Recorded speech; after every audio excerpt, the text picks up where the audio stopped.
Ladies and gentlemen, welcome to another edition of Colts Coffee and Conversation. My name is Carl. And I'm Holly. I'd like to welcome you to another wonderful edition of Colts Coffee and Conversation. How you doing, Holly? I'm doing well. How are you? Doing beautiful. Losing my mind in this quarantine like everybody else is.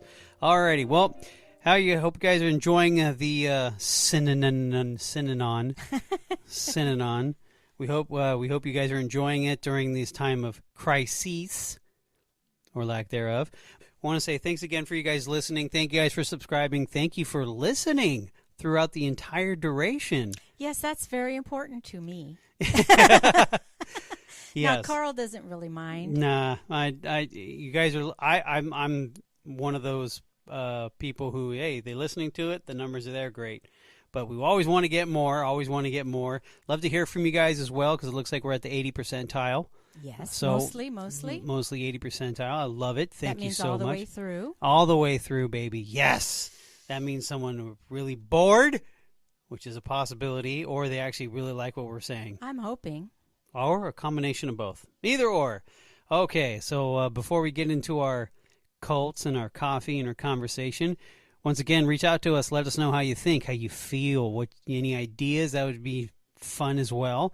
On the Facebook page, we have our Colts Coffee and Conversation. We have our Instagram at Colts Coffee Convo, and then, of course, our Twitter machine at Colts Coffee Con 1. That is Colts Coffee Con 1.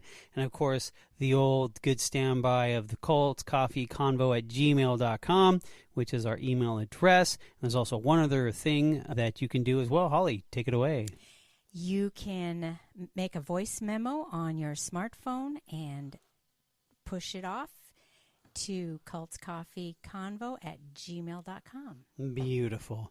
So, Holly, what are you drinking? What am I drinking? Well, since we're still under our shelter at home. It's our semi-martial law. I'm just kidding. Nah, we can actually go around the neighborhood, but guess what? Nothing's open.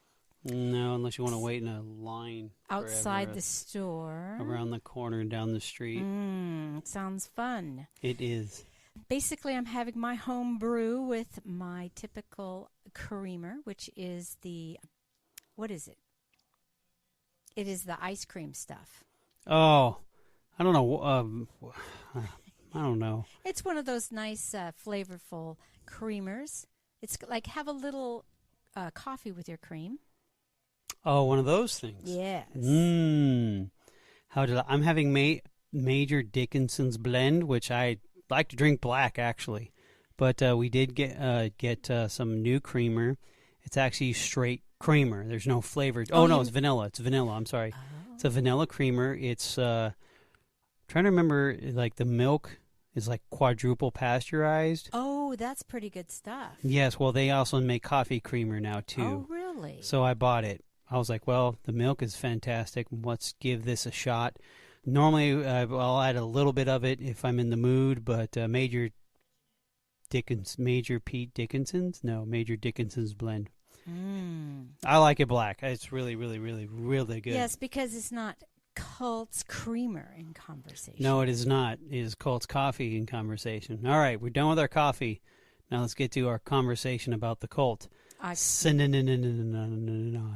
Okay. Are you ready, Holly? I am ready. Let's get into it. Okay, we just ended with a second version of Synanon. As you can say, this is one of the rare Colts that literally goes from transition to transition in a turn of a dime, as they say. Oh, yeah, because the head guy. Yes, Mr. Dietrich. Anyway, so this is his third version of the Synanon, which is the Church of Synanon. Now, the turn was in the 70s. Now, juveniles in the 70s were often sent to Synanon by juvenile agencies or by court on juvenile officers' recommendation. Now, Synanon wanted kids to try to keep their tax-free status and place them in a militaristic, quote-unquote, punk squad.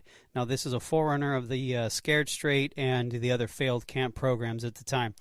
Now, as these juveniles did not want to be there, Synanon's methods failed. Now, the violence was then permitted upon them, breaking the first time Synanon's non-violent rule. Now, the children were struck across the face, knocked down, otherwise pushed to the ground, and then got gamed. Okay, so that's that game where they're tearing you down verbally, right? Yes, that is correct.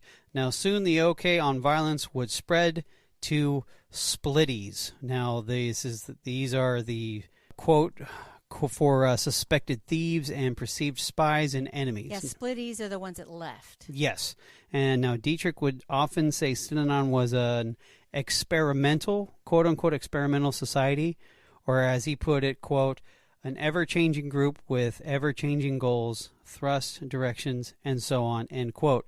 After Dietrich moved to Marin County, he started wearing overalls. The trend spread until the attire was all but mandatory.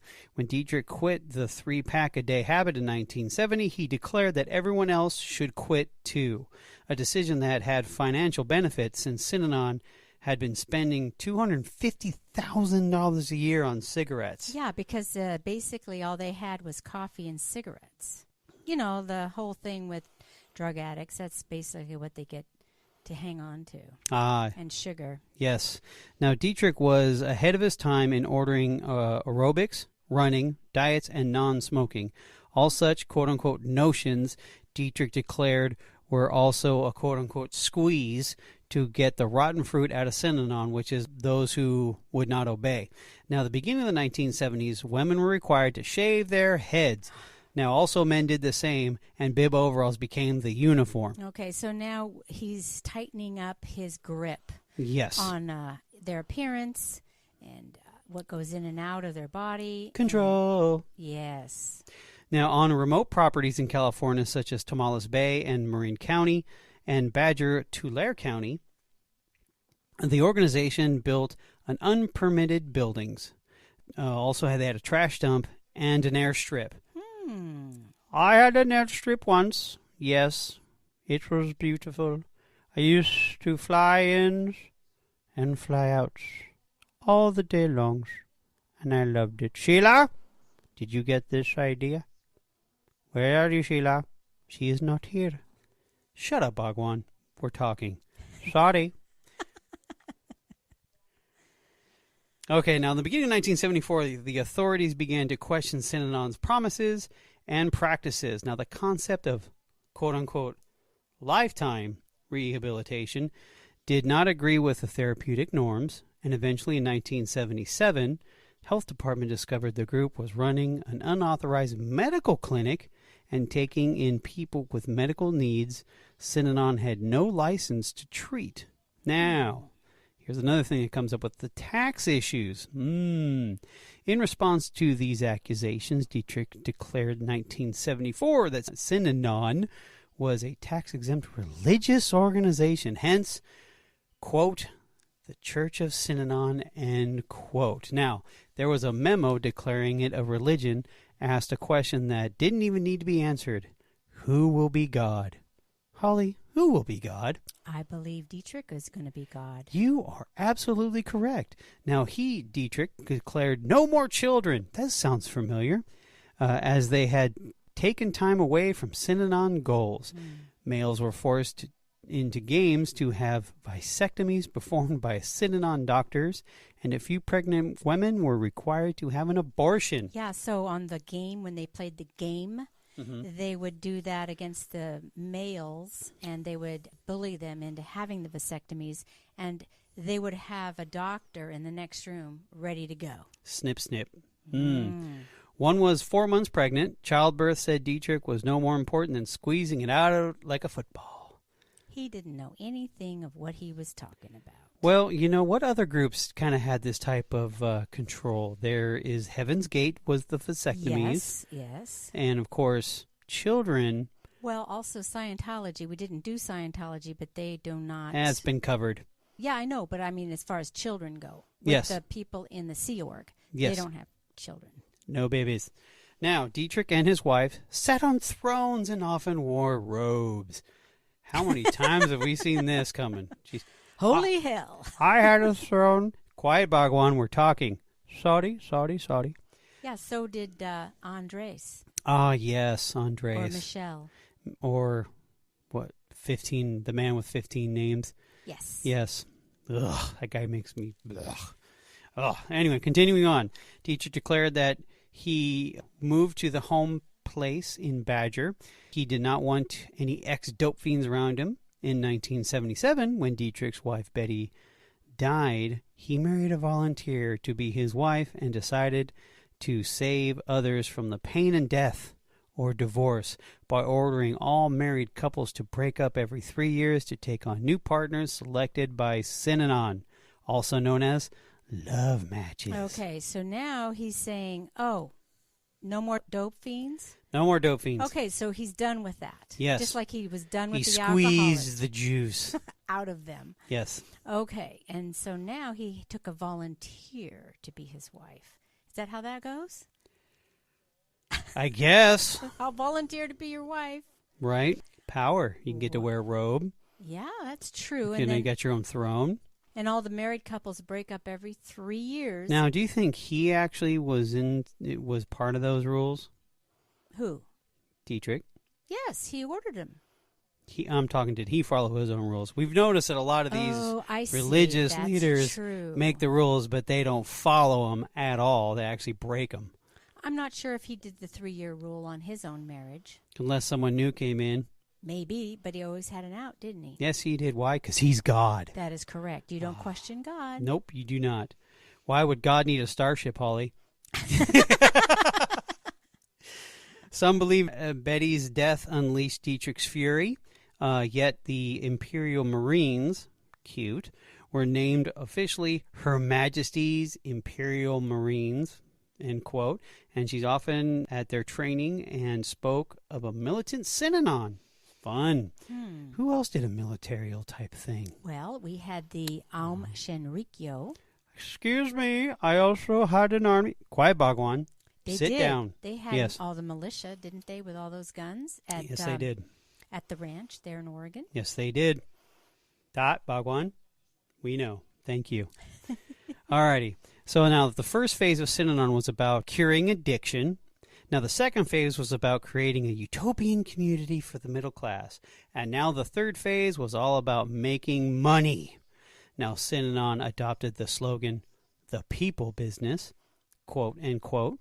By the end of 1976, it had assets worth up to $22 million. That's nice. And an $8 million in annual revenue coming largely from its cash contributions from quote-unquote squares. Synanon owned 5,500 acres of property, including, most importantly, the 6-story Del Mar Club in Santa Monica, a cluster nearby of apartment buildings, 3 large compounds in Marin County, and others in Badger and also in Badger, California, which also had an airstrip, which we know. Aha! Beat this, Bhagwan. They had a fleet of 200 cars. I had 100 Rolls Royces. Yeah, but they had 200 cars. And 400 motorcycles, 62 freight trucks, 20 boats, and also 12 airplanes, along with $1 million invested in the stock market. Yeah, that's right. Beat that one.